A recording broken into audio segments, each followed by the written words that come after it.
Hey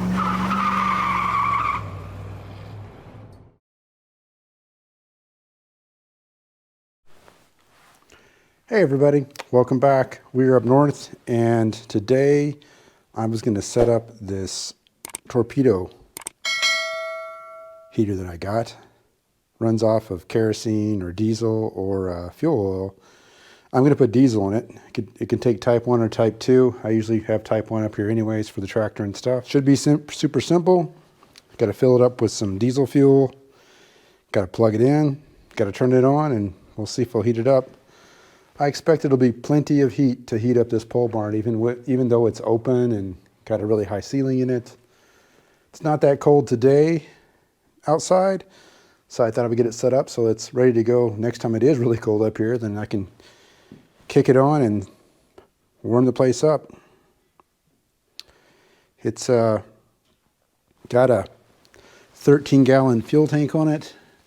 It's got this dual heat technology on it. It says it'll run for 8 to 10 hours on a full tank. I won't ever be up here that long in this building, so. And it says it'll heat up a 52,000 square foot building. I believe this building that I'm in is 30 feet by 50, maybe it's 30 by 40 even, so it's way smaller than 52,000 square feet, so it's gonna, I think it's definitely gonna heat this place up. It's also got sensors on it to detect if it's, you know, if you're running out of oxygen, so it'll shut it off. Has safety devices on that, for that's concerned. And then I also went and picked up a CO2 alarm just to hook up in here as well, just in case. I wouldn't want to be burning this. I wouldn't want to be burning this and then, you know, run out of oxygen in here. That'd be really bad. I mean, otherwise, I think with the doors open, having the doors open in here, even if it's just cracked a little bit, should be plenty. So let's take it out of the box and get it all set up. All right, from looking at the instructions, this is the piece that goes on the bottom that holds the wheels. Get this plastic off of it.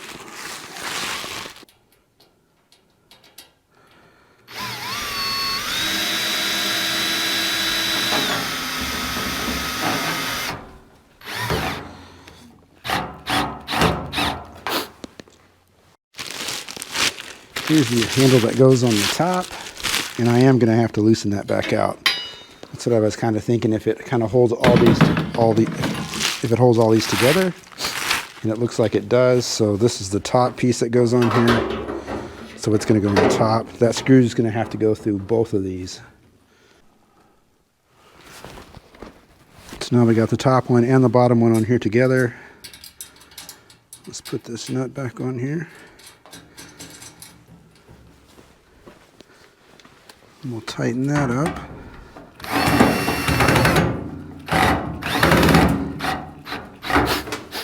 That's good enough. That'll hold together so we can get the rest of them on there.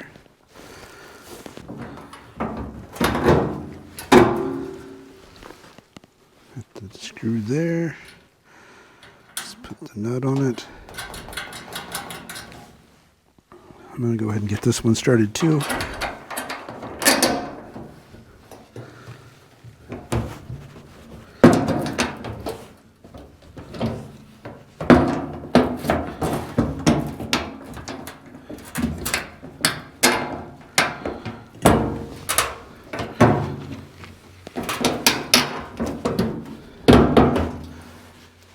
That one's on there. Let's put the nut on that one.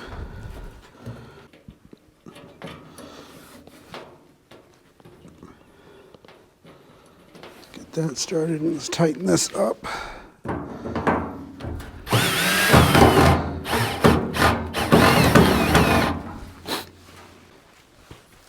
And then this one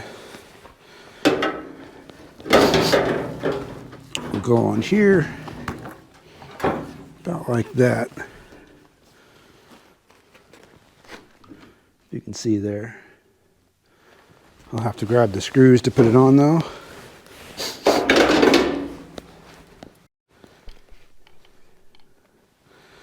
So I got all these screws.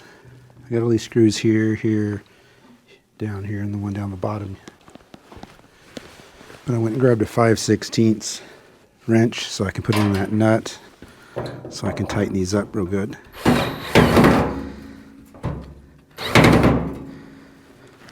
There's that one. There's that one.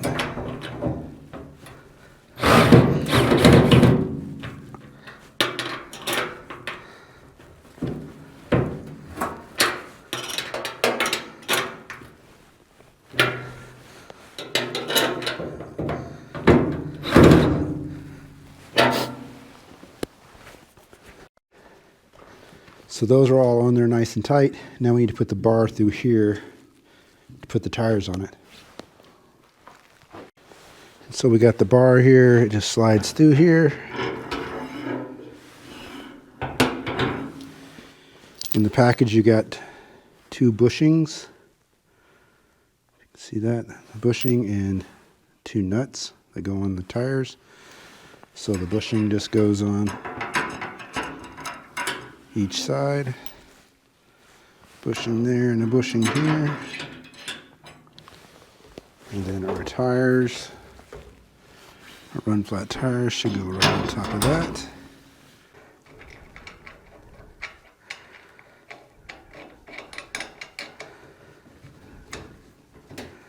That one's on there hand tight. I'll get a wrench here in a second to tighten it up.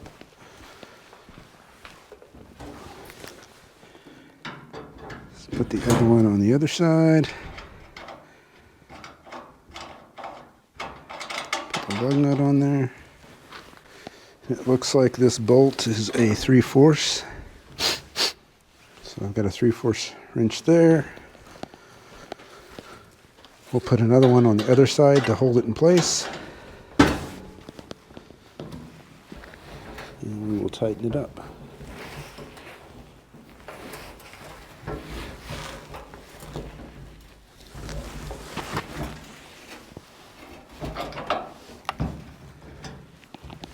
There we go. Both our wheels spin good. Then the last thing we got to do is we need to put these handles on here so you can wrap up a cord on it if you wanted to. They just go on right there. You have some 5/16 bolt and a nut. And that bolt goes right through there. The nut will hook on the other side of it. I'm going to hand tight that. Make that hand tight. Put the next one in here.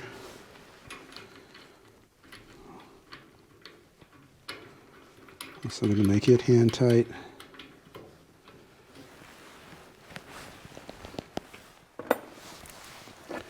And I got a 5/16 wrench and a socket.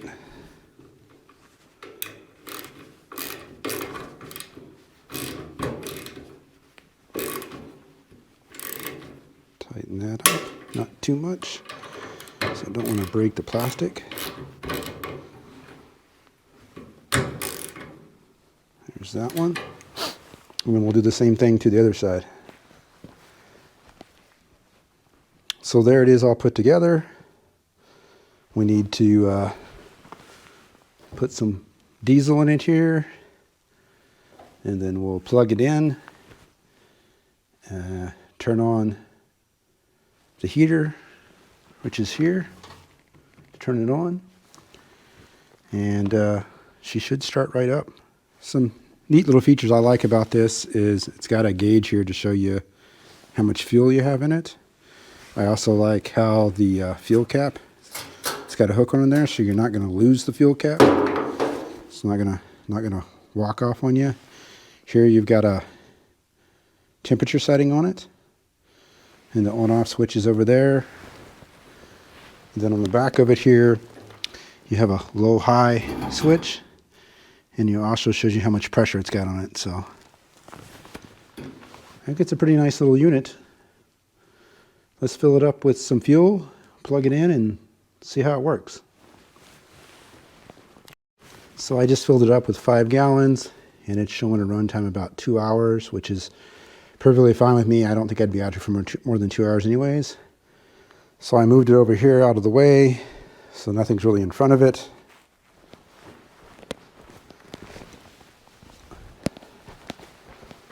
Let's go ahead and plug it in. It's off right now.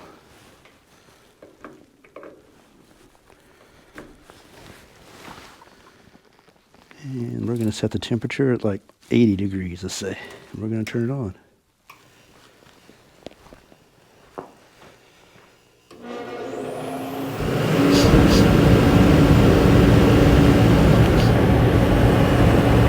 So there she goes, it's running. I think that's going to heat it up in here pretty quick. That's putting out some really big heat. And I think if I have the pole barn doors closed, I don't want to close them all the way because I want the oxygen for it to run. But yeah, that's going to heat it up in here really well.